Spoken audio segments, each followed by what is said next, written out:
Hi guys, এই তো দুপুরের খাওয়া খেতে বসলাম। এই যে হোটেল থেকে এনে দিল মালিক এইমাত্র। দেখবে কি কি দিয়েছে খাওয়ার মধ্যে। দেখো, এখানে হোটেল থেকে পার্সেল এইভাবে আসে। এটা হলো সাম্বার ডাল দিয়ে কি কি দিয়ে, তারপরে এটার মধ্যে তোমার ইসে আছে। আমরা যেরকম ডাল বানাই না ওরকম ডাল সিস্টেম বানাই, কিন্তু অনেক কিছু মিক্স আছে, পুরো গ্রেভি টাইপ বানাই দেয় এটা সাম্বার বলে। এটা হলো লালটা আচার, এগুলো আবির। এটা মানে আবির মানে কি, যেরকম আমরা যে কোনো একটা শুকনো সবজি বানাই না সিস্টেম, ওরকম আর কি। তারপরে পাঁপড় আছে আর মাছ ফ্রাই আছে। তারপরে মাছ ফ্রাই সব এইভাবে ঢালো, এইভাবে ঢালো সব একসঙ্গে, আর খচর খচর অল্প যা পারো মারো, তারপর ছেড়ে দাও। আমি তাই করি।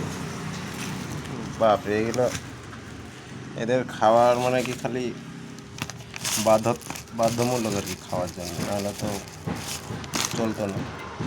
ঠিক আছে, খেয়ে নেই, টাটা।